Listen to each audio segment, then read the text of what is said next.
back. It's good to see all of you in the audience. It's good to be here again with Sister Sandra Walker, who is representing an organization called Reach. Reach has such a fantastic history, and it is a model. I always speak about Bishop Luke Edwards, Brother Barry Walker, and just the whole team. You've seen the videotape that I did of them back in the 90s, where they were one of the groups that was setting up a model for the African American community to follow. And I'm very proud to be here again today to talk with Sister Sandra Walker, who is the husband of Brother Walker, who one of the advisors and confidants to Bishop Luke Edwards. So welcome, my sister, and we have with us Mama Linus, who is there and has had the opportunity to spend some time in the community of Reach. Yes. And they have taken her all around and showed her some of the marvelous things that they're doing. And she had the opportunity to stay with Sister Walker and Brother Walker. So, Sister Mama Linus, I'm going to let you talk to them and uh, open up this dialogue today. Okay, well, first and foremost, let me make a correction. This is actually the wife of Barry Walker, who is Sandra Walker. And I'm grateful that the Divine Spirit allowed our paths to meet and that we have her as an opportunity to do part 2, to narrate the experience and to show more and to share more about what it is that Reach actually represents.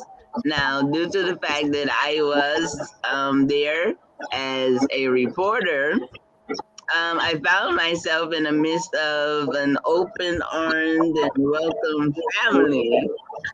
It was like, oh my goodness! I mean, from day one, it was like it was a family that I have always desired, outside of the flesh and blood, but like in sincerity, spirit, and in truth, to be able to go to another state and that somebody receives you just the way you are.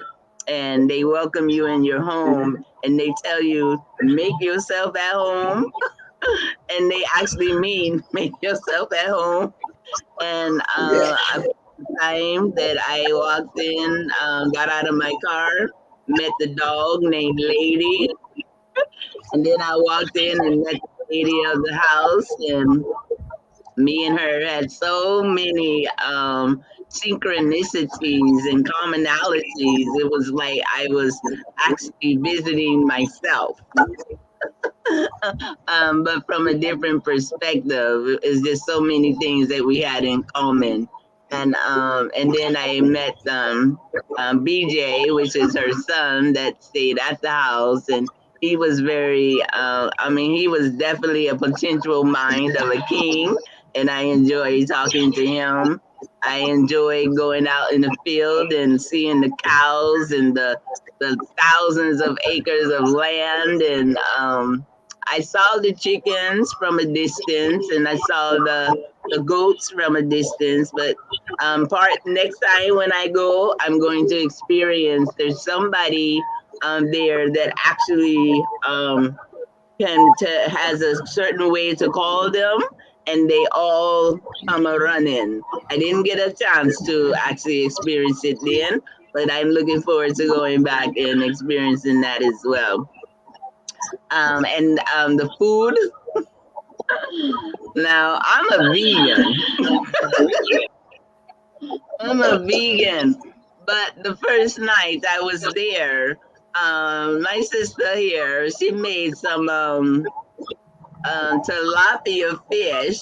And I told her I don't really eat fish. I don't eat no meat. And I had to show her my medical reasons of why I don't eat certain meats, because I have medical issues if I do eat it.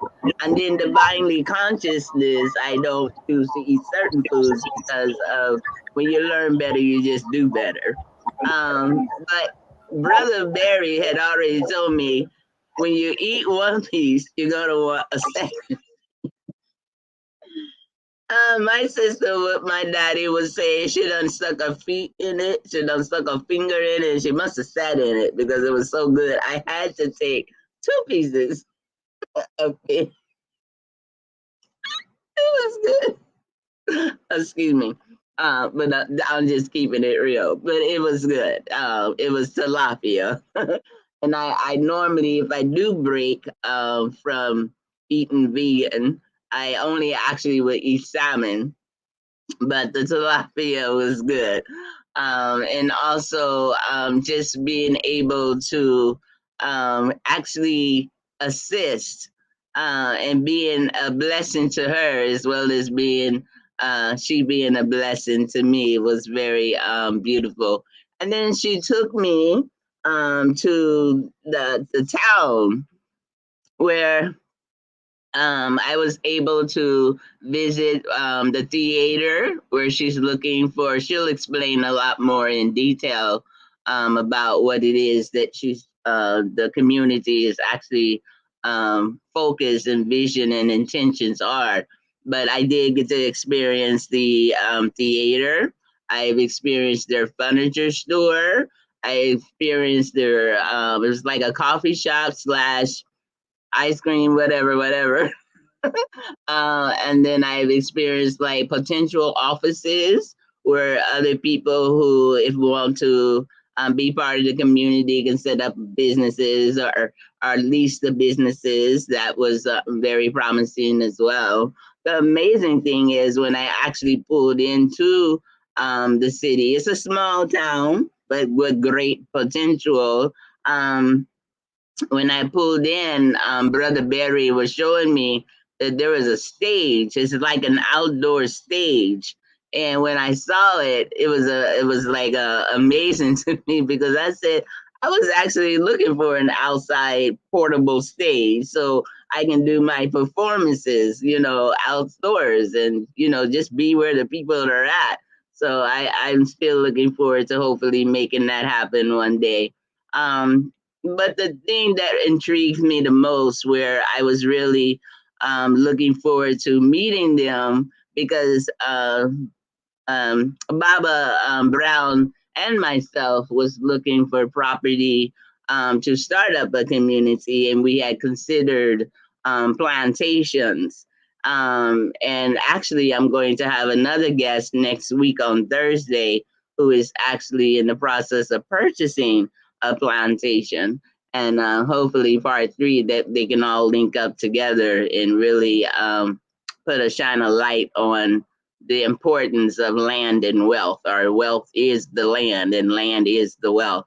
But as far as being able to watch her act within the community and the community respecting her and looking to her for help and assistance, and she really needs some helping hands in the community to help her do everything that she, as being the right hand to Bishop Edwards, she can only do so much without, she has to also have time to herself to make sure her own health and wealth is in order, and we just need to be able to get to that divine consciousness where we'll be able to recognize that should be able to assist one another without judging one another and all of this. Now, the purpose of the Reach Corporation, where I was able to recognize their to raise, the economic and their educational and social and among the underprivileged residents of the community and other unprivileged groups that is also in the community and outside the community. and establishing a communal employment, or within themselves, that's going to be beneficial for themselves, and being an example. So without further ado, this is part two, and I'm getting ready to pass the mic over to Sister Sandra Walker. And with that, for now, I'm complete. Mwah. Welcome, sis.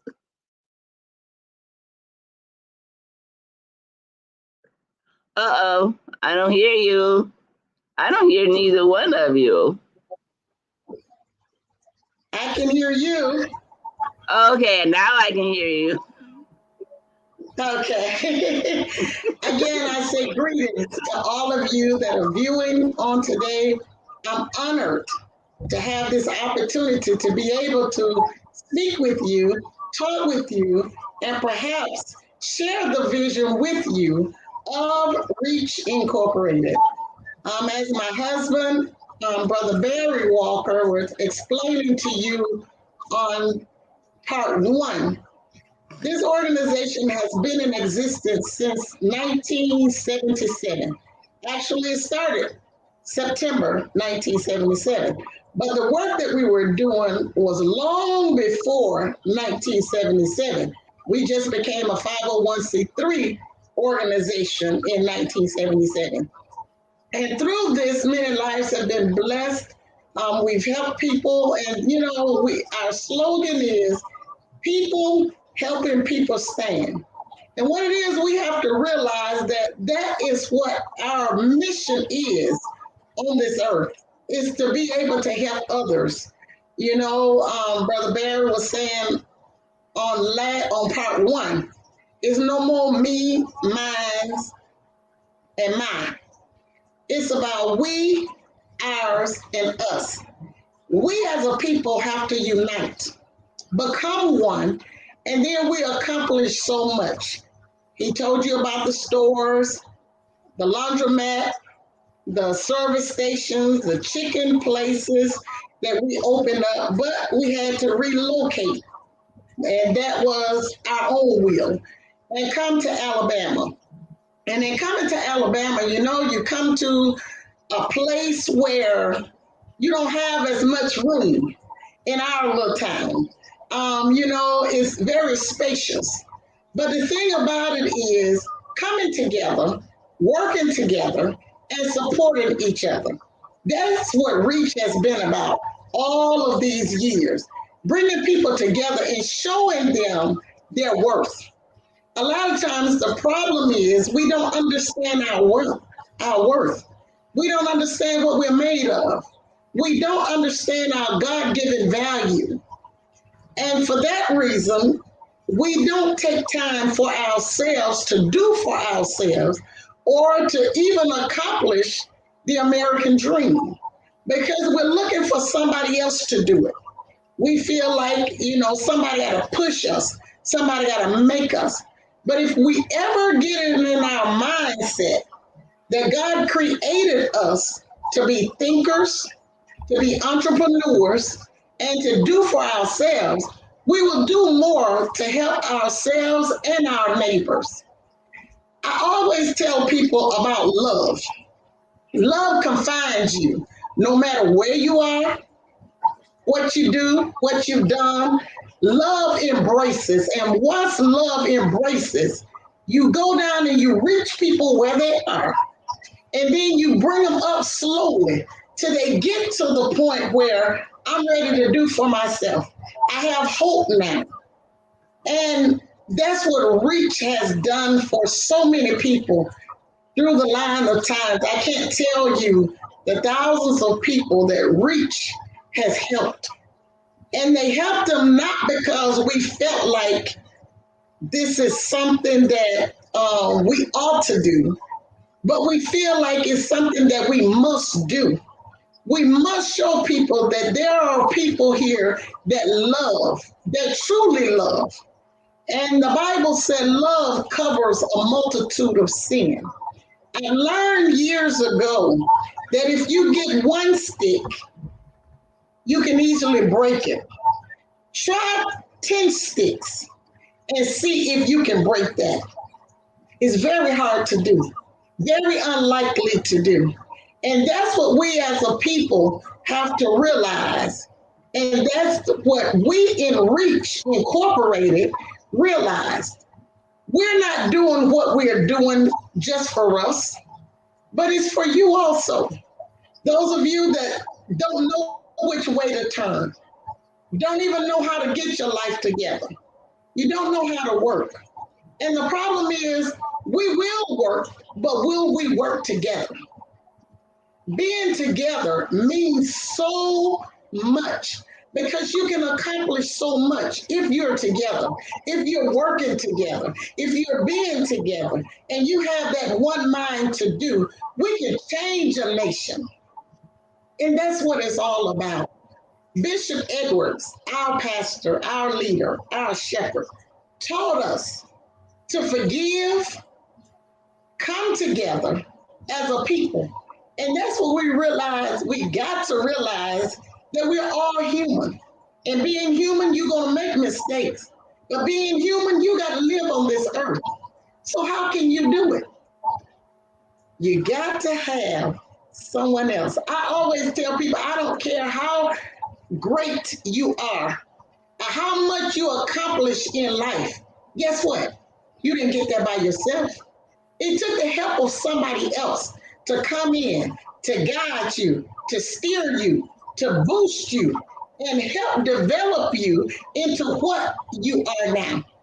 And when you get there, that's not the time to look down on the other ones.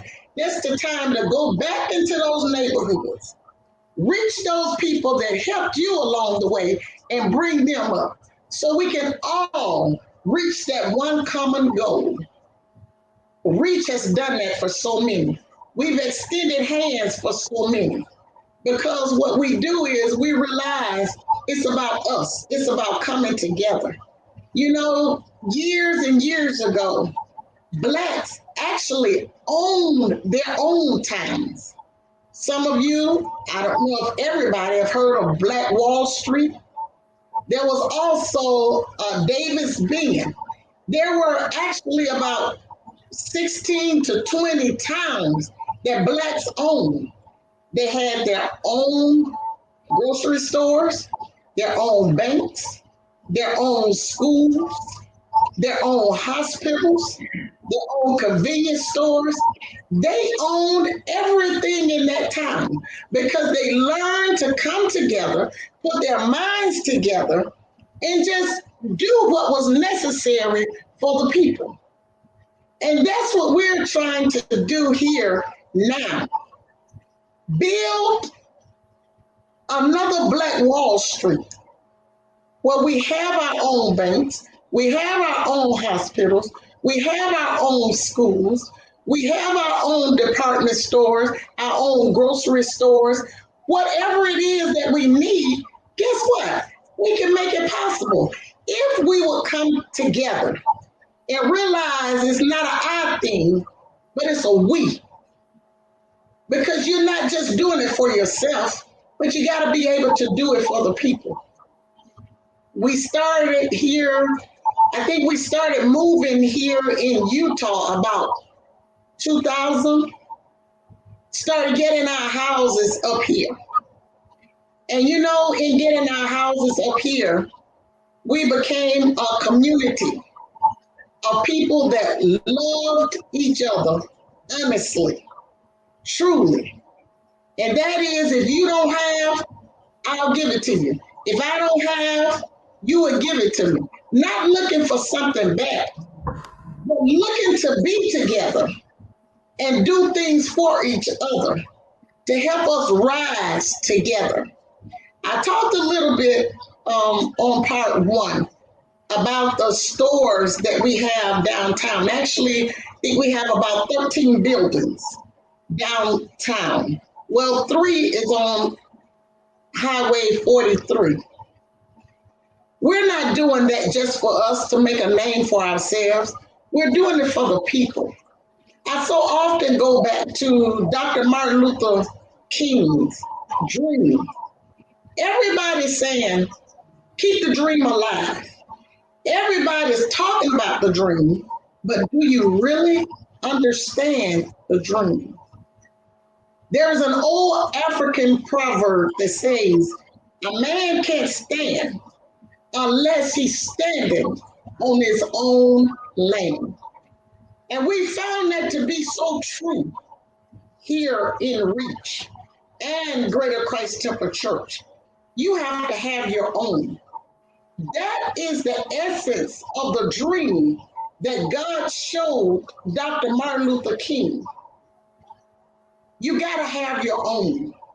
The only way you can be equal in this life, you got to have your own. If you don't have your own, there's always going to be somebody telling you what to do, how to do, when to do. But if you have your own, you make your own laws, you make your own rules, and you govern yourself according to what you want to do. So yes, Christ Temple Church, Reach, the 501c3 organization, have a school. Yes, we now have, well, we're getting ready to open up a restaurant. We do own one that we're leasing out that I think Reverend Brown visited years ago called South Fork in Utah, Alabama. We have a barbershop. We have a beauty salon. Of course, we lease them out because, like I said, it's not about us, but it's helping you get into business also. Mother Moshe talked about the coffee shop, the furniture store, and it's overloaded with appliances, refrigerators, stoves, ice makers, dishwashers, microwaves, and then we have the furniture, so much office furniture. We have the couches, the chairs, the kitchen tables, the kitchen chairs. It's just so much that we're offering to the people, but we do that because we do it for a donation. Everybody can't afford to go to the stores and be able to afford a couch set or kitchen appliances because it's high. The cost of living is so high now. But God is allowing us to be able to do things, and all we ask is for a donation. We have our own trucks that go up and down the highways throughout the United States, bringing in items for people to be, and then we take it to the people. We will even come to your town and deliver. Well, we had to go to Arizona, or Georgia, Florida, Missouri, Ohio, wherever it was, even Michigan. We've been there getting things to take care of the people here in Alabama. But we don't just stop in Alabama now. We share across the United States because that's what it's all about.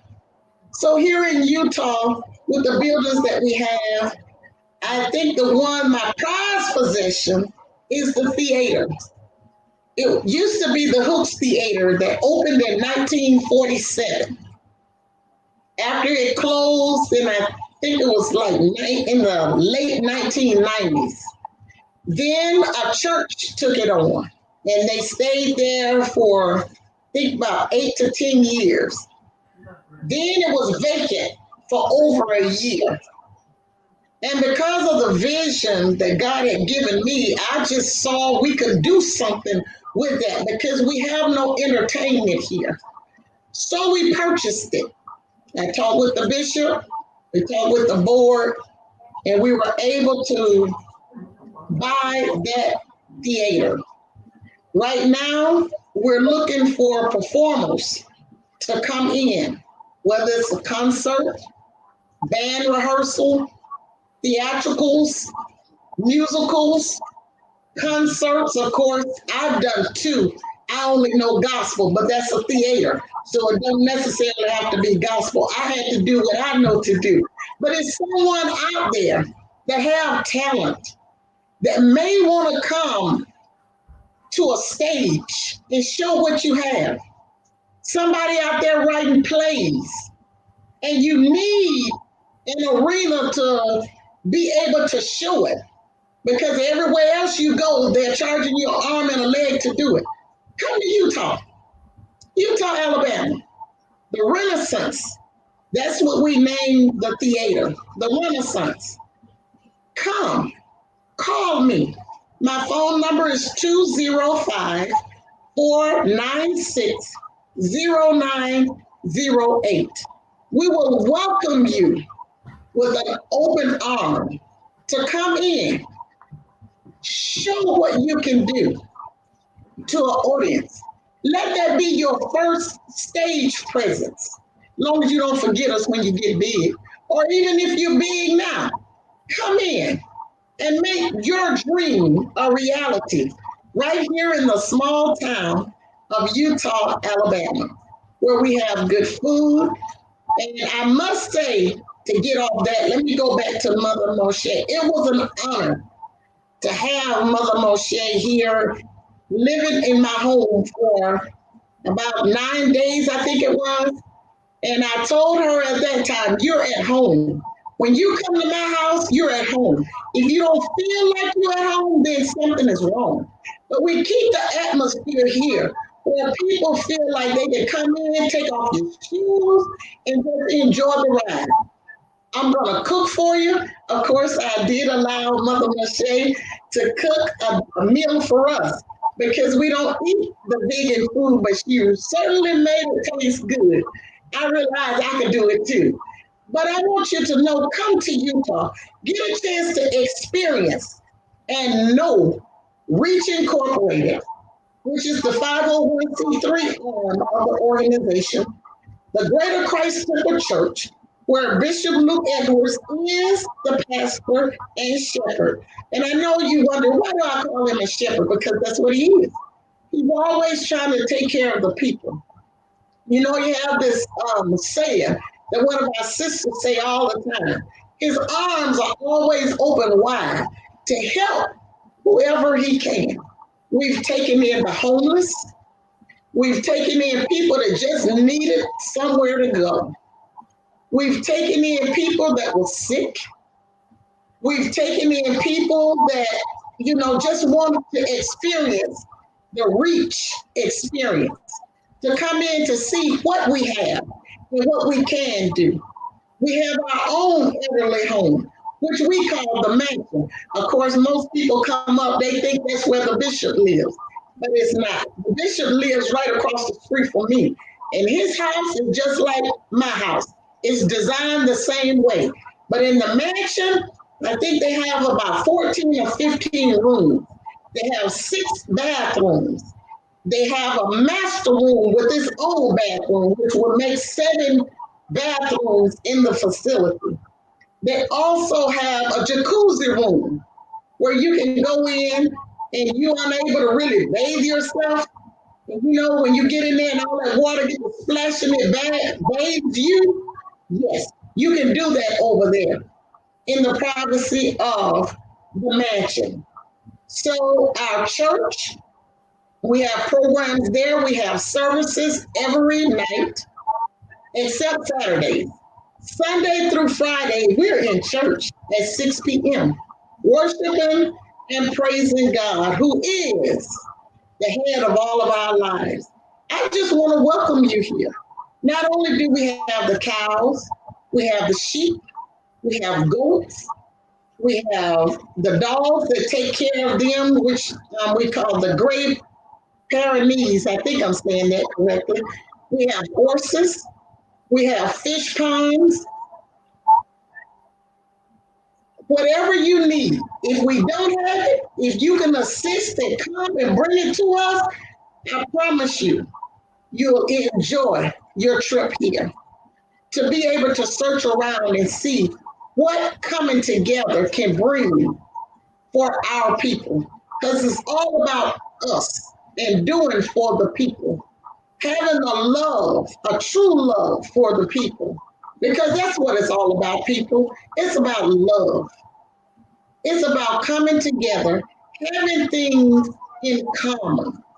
And that one common denomination is love, true love, for each and every one, regardless to where you are, regardless to what color you are, regardless to what religion you are. You know, can I say this?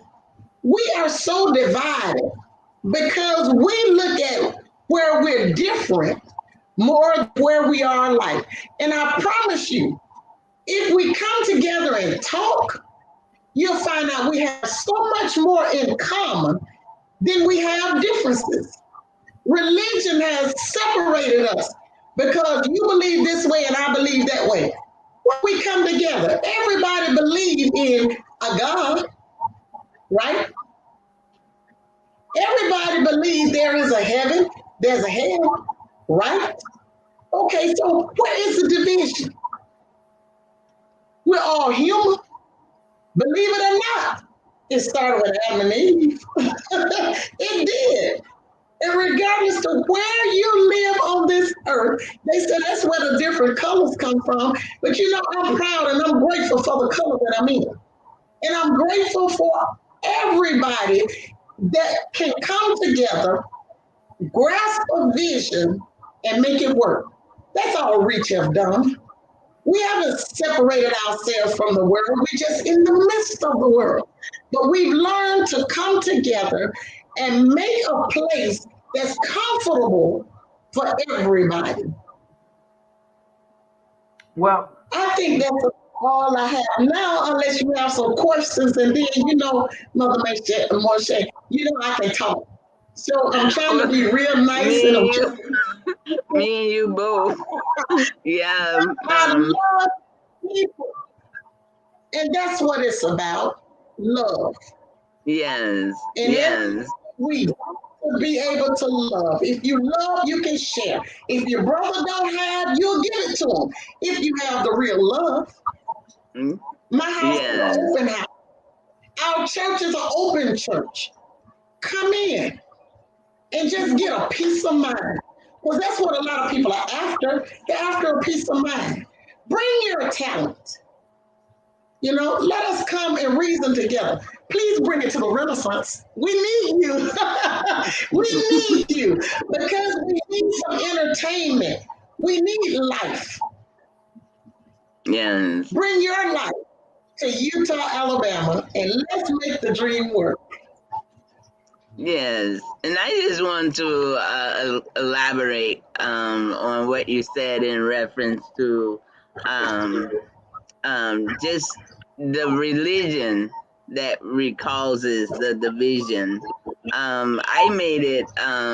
I actually did go to the service, not every night. I mean, I have to be honest. But the first night that I was there, I was listening, and I told my sister I haven't been inside of a church for, oh my goodness, I don't know, it's probably been 8, 10 years or so. But because I really because you know, my way of thinking and my acknowledgement is different. But when the mic was passed to me to say something, I wanted to be clear that I was grateful for reading in the Bible. There was a verse that says that JC said, I have other sheep that are not of this fold. So I introduced myself unto the congregation, the community, that from a biblical perspective, just look at me and receive me as one of the sheep that is of a different fold. But because it's rooted in the relationship of love and compassion and help, from my Ubuntu perspective, and raising up, always hearing that it takes a village to raise a child, and just being able to acknowledge the different cultures among us who have set out to create communities. In addition to Black Wall Street, there's known as a Hebrew Israelite community that actually went over into the Mona and set up a community and became self-sufficient, but they also had some issues. Then there's the ones who under Malachi York, his name was, in Georgia, who built Little Egypt. He created a community.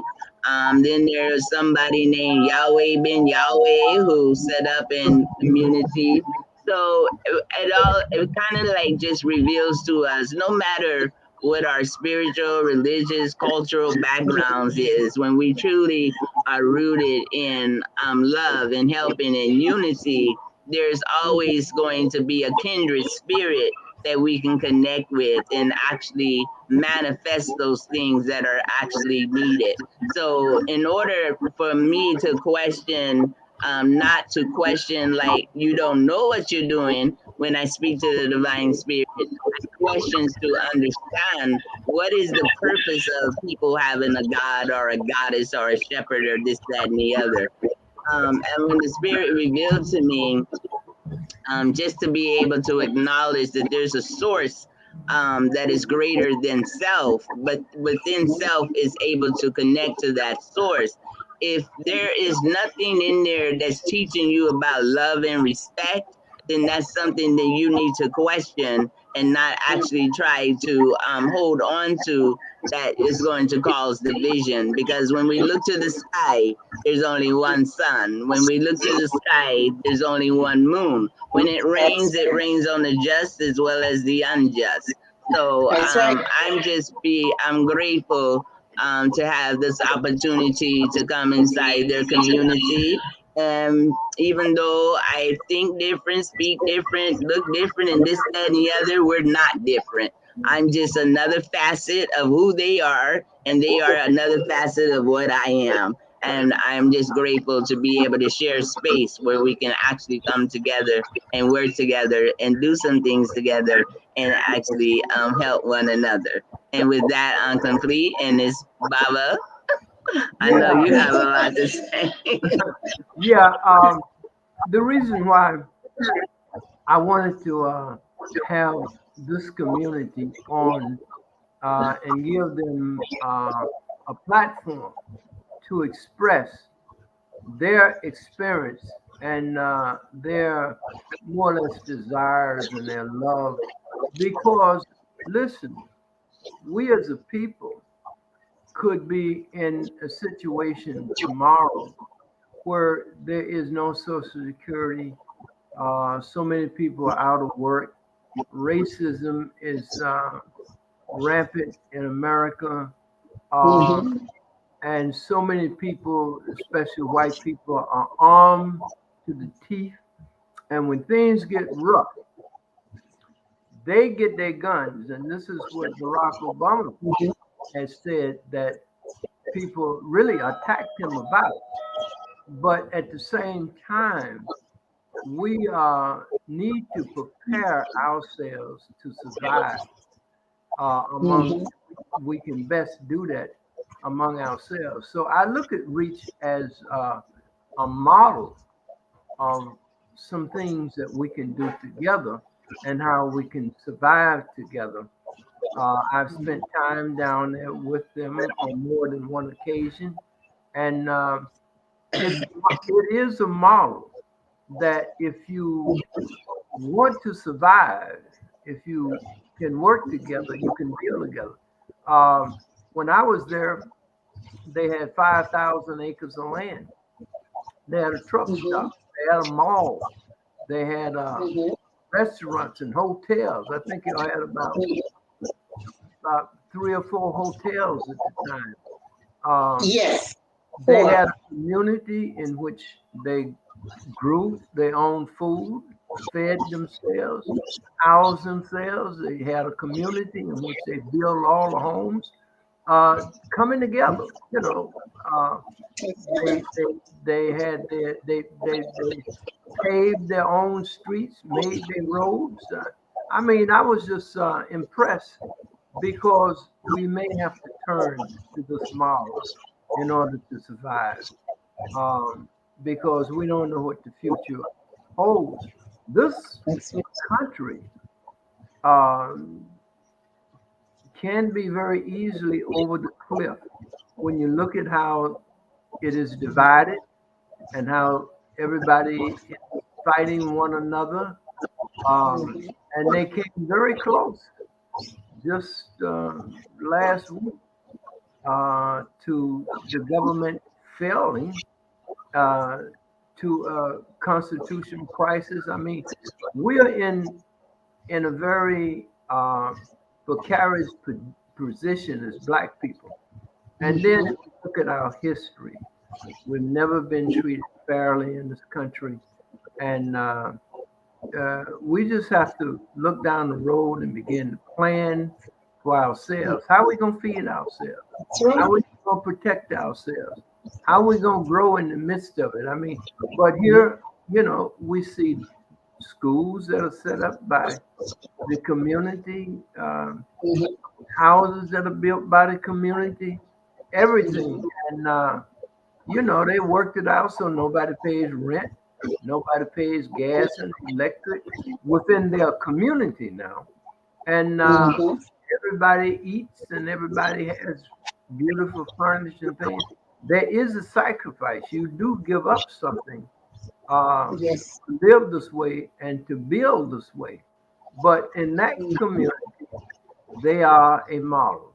They are a religious community, but they are more than a religious community because they Mhm. recognize their Africanness and that they try to live the basic creed of Africa, Ma'at, which is Mhm. justice, harmony, peace, and truth among one another. And that helps to remove the ego so that you can live this way. If your ego is too big and you're greedy and thinking about self, nope, it'll be very hard for you to live in that community or any community like that. But if you're about love and peace, Mhm. and harmony and balance, if you're about ma'at, you can and I'm not saying that reach is the only model. There are lots of models, but reach is one of the models that I Mhm. want to bring to us as a people because Mhm. our salvation depends on our love and respect for one another. Our salvation, because we are under a threat of Mhm. extermination, and it's coming from us from many different directions. So we have to come together. We have to live together. We got to build together. If we want to survive, we got to survive together. So, Sister Walker, I'm just pleased to meet you again. Pleased to have you on this platform again to talk about what can be done as an Yes. example of how we can come together to survive. And when was talking with Bishop, Bishop also knows about Africa, and he knows He that does. we want to reach out and build economy and build together with Africa. As he was saying to me, that they practice Marcus Garvey, doing for self. So, again, I'm going to turn it back over to Sister Moshe uh, if she has any further questions that she'd like to ask. And comments. Yes, thank you, BrotherRonn. So one of the things that I really want to touch on was the mansion. I really enjoyed being able to see that they made provisions for their elders in the community. When I walked inside, there's a lot of noise in the background, so I'm thinking like, I'm going to mic everybody but you. okay, See Baba, if that thank helps. you. Um, I noticed in the community that there's quite a few elders, and so that was one of the embracing things that I really enjoyed because I love our elders. And to see them so vibrant when I used to take walks at five, yeah, five, no, close to 6 o'clock in the morning with Mama D. and another sister, Mama. I can't remember how you pronounce her name, but there's two W's that I had an opportunity to actually walk with them both. But nevertheless, when I went inside the mansion, to walked inside, and I was greeted with this loving elder spirit. And then when I looked at the the strategic decorations that they created for that atmosphere, that was a green side and an orange side. The orange side, it's orange is like a very vibrant, happy type of color, and then you have the green that is like it embrace you like the forest, or like Mother Nature. And that was so warming, and to see and to smell the food cooking. There's a house mother there who actually prepares the meals, and then if you choose to prepare your own meals, you're quite at liberty to do so. And then to see some of the rooms and the decorations, how they're already furnished. So and the visitations or even the prolonged stay, you would be feeling like you're just right at home. And then I did see the jacuzzi and all of that. Now, when it comes to the youth, I rarely ever seen like the youth. I seen like either small ones. Like they do have a son named BJ, so he's like in maybe his 19 or 20 years old or something. And then I also was able to see a young man, but they have a bus load that goes out and do community work and concession. So I didn't have a chance to meet the whole community, but they're definitely there's definitely an opportunity to have a village embrace where the child all the way to the elder is actually being taken care of to the degree that they would not have to want and worry about, the bills and all of those type of things.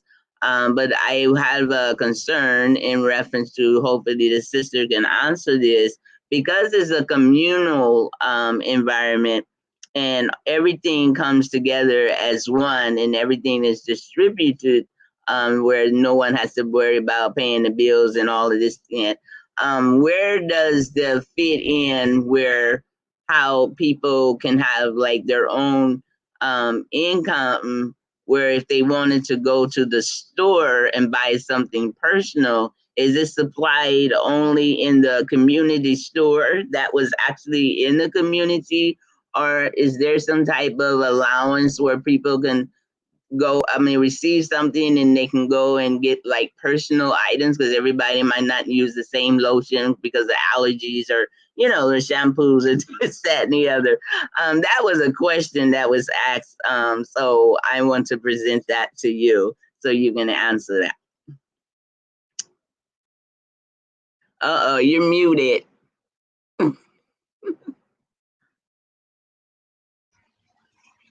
Thank you for the question. Okay. Hear me now? Yes, I can hear you now. Hopefully you heard me. I did. I heard everything. Okay. Yes.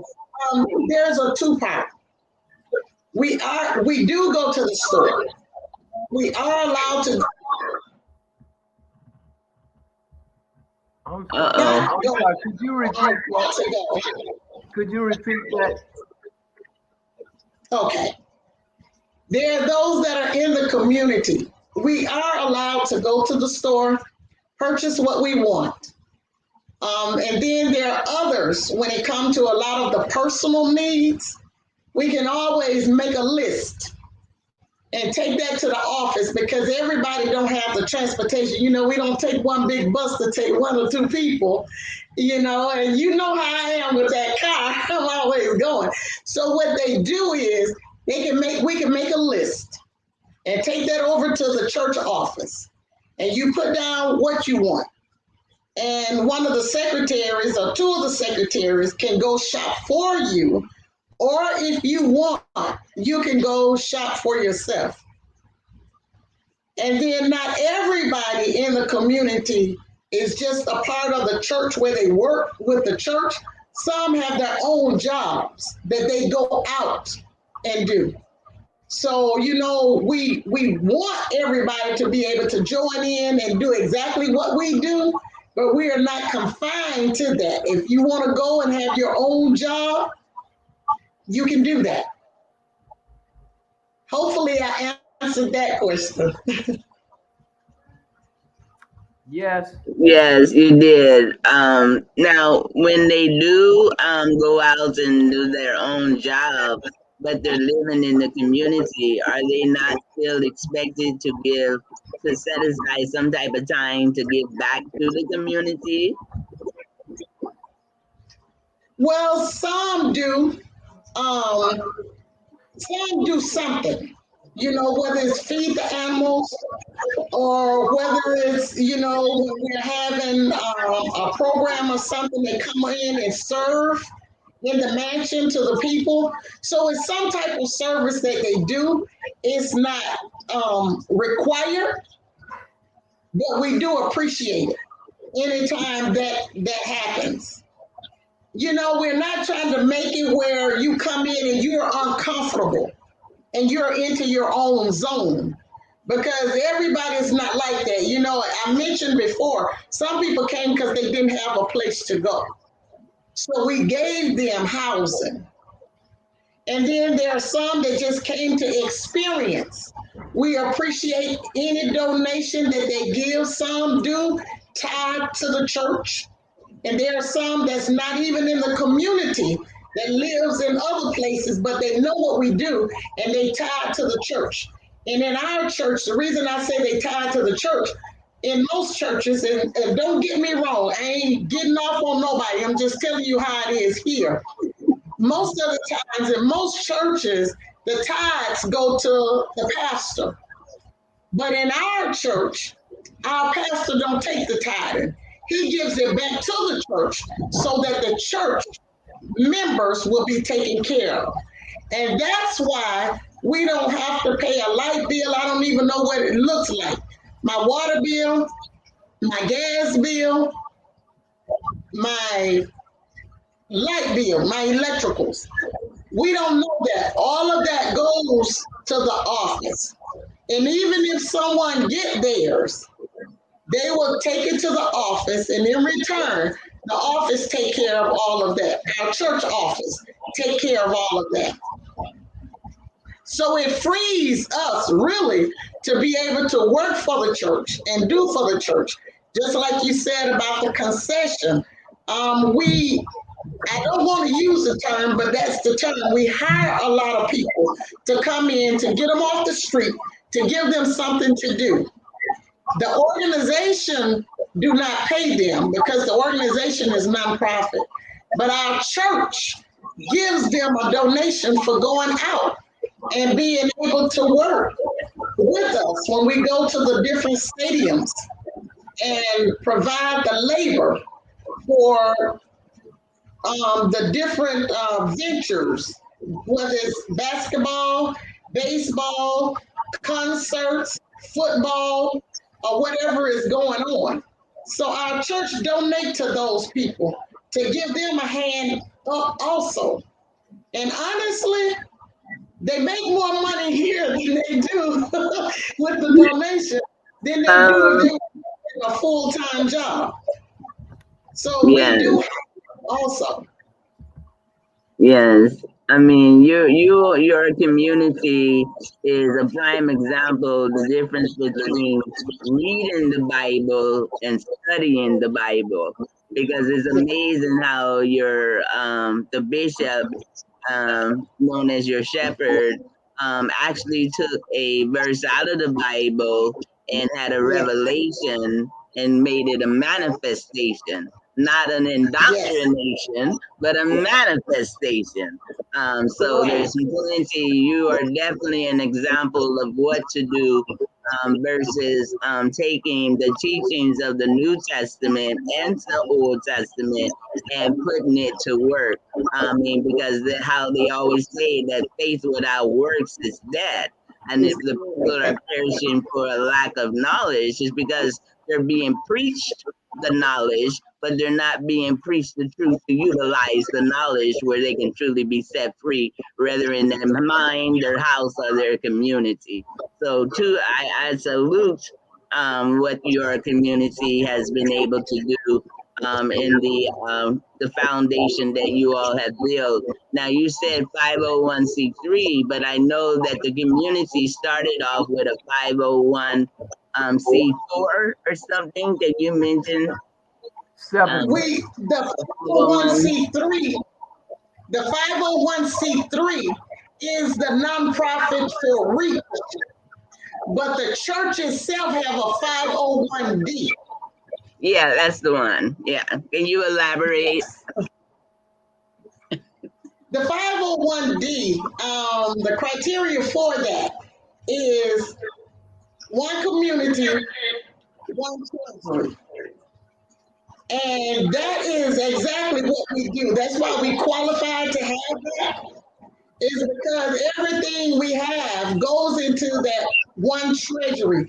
Those of us that are in the church, that's why we were able to purchase the things that we have, because we put our resources together to make it work.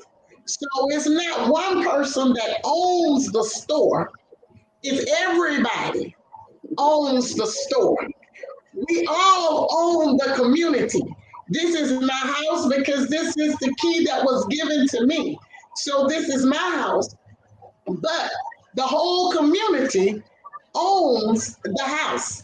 So we say it's our houses, it's our mansion, it's our, our works, our restaurant, because it's all of us together. It's not one person, it's all of us together. We do believe in the togetherness, because that's how we make things work, being together.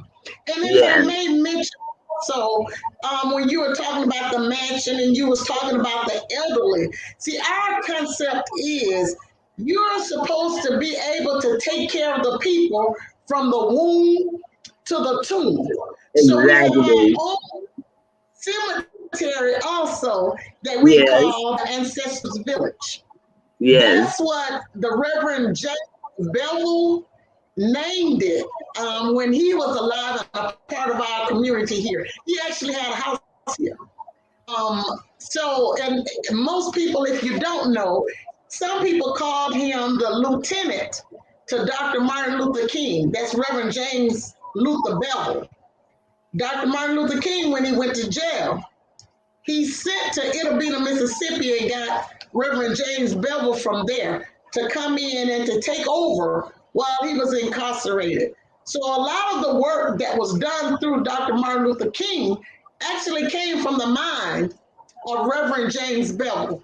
And his remains are in our cemetery. Our church actually have a cemetery. So we do take care of people from the womb to the tomb. Our mansion is, and Bishop's vision for the mansion was, when you served all of your days and you can't serve no longer, then the church should be the ones to be there to take care of you, to make sure that you're taken care of until God decides he want to call you home or call you to rest. So that's why the mansion is set there. Our people do not have to go to a rest home, a nursing home, or a fixed, what they call it, assisted living. They go right next door to the church. There is the mansion, and they're able to go there and be able to eat, enjoy life, watch television, commune among themselves. At church time, just walk straight to the church. My mother-in-law, which is Barry's mother, she lives next door to me, and she has that little what you call it, that little automotive scooter that she drives and come on into church with. So everything that we need actually is right here. Reverend Brown, you were discussing where everything we needed was right here. That's the purpose of the farmland. You can build on it. If you got land, you can build and can't nobody tell you what to do. You can farm. Most of our people, what they did was years ago, we got tricked into the city. We gave up our land. Them 5, 10, 15, 20 acres of land that our parents or grandparents or great-great-parents left us. And they looked into the city and saw how good that was. So what the government did was started building apartment buildings. That's what we call it. You know, you don't want to call it a project. You want to call it an apartment building. Well, when they brought you there, then you no longer had your own. You left where you were free and came to where you were bound. Because most of them you cannot raise your own food. A lot of them, some of them around here, if you don't own that place, you cannot even grow your own flowers. You can't do anything. So the purpose of having land is to be able to do what needs to be done. If we go into a crisis now and the trucks cannot bring food to your grocery store, then guess what? You left out unless you can raise your own food. At one time, we had our own meat processing plants. And eventually, we're going to have that again because we got over 500 heads of cattle. Well, we can go in and process our own meat and still have it. We're not bound to where we got to look to the government for anything or everything because God has allowed us to come together and to be able to own the necessities that will help us in this world. Right now, Reach also have an arm called the Love Tree. The Love Tree, I'm the chairwoman of that. And what we do is we get gifts for children at Christmas time. Well, in our church, we have very few children. But every year, this is my 18th year, I have over 200 and some children that I provide gifts for. Or, I actually go out and get sponsors to be able to do for these children.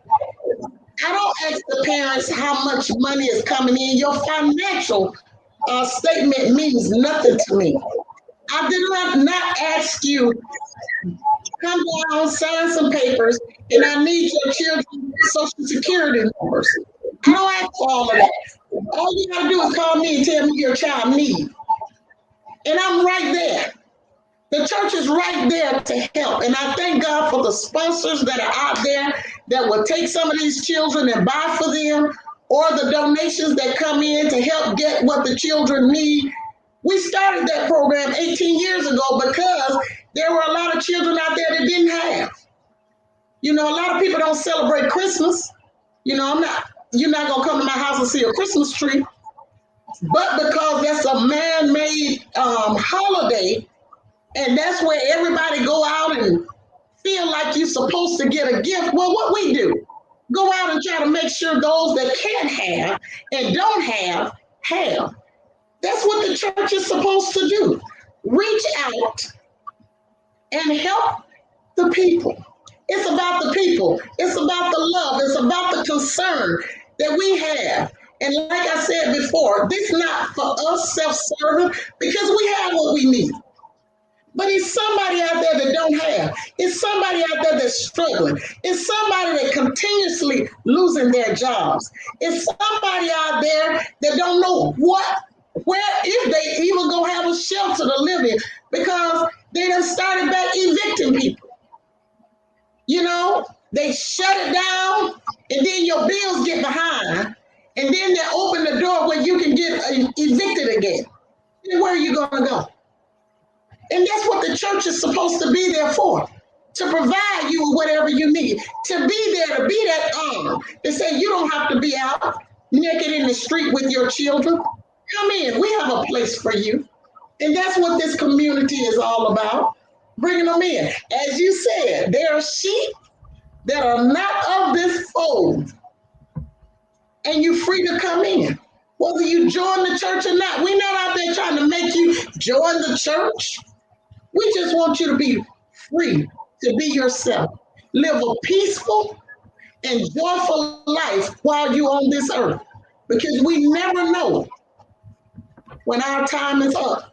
So the least thing we can do is provide an atmosphere that's conducive to you being at peace, being able to live, don't have to worry about this, that, and the other. But you can have some dignity and feel like I am a part of the we that owns and that reaches out to help others. That's what it's about. Thank you so much. Sister Walker, can you hear I me? say. Ashe. Can y'all hear me? Yes, Yes. Baba. Okay.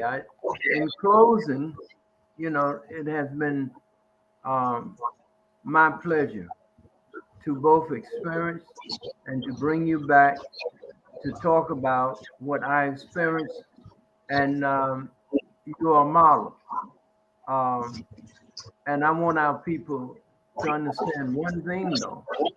It's not for lazy people. I mean, don't think that you need to go somewhere and just try to lay up on people, because Right. that's not what it's about. Everybody has a responsibility to share and to work together, but That's right. it's not an opportunity to pimp off nobody. Exactly. It's an opportunity to build together and Right. build That's with a responsibility. So with that, again, I want to thank Reach, Bishop Luke Edwards, and the whole family of Reach. And I want everybody who's watching this to subscribe to Transatlantic Productions. Hit the like button so we can keep you informed on what's going on. It's our pleasure to bring people like Bishop Luke Edwards and his family to you to talk about other alternatives that we have to build and to grow. With that, I want to thank everybody and looking to see you again. Sister Moshe, thank you again for such a job well done. Peace. Peace.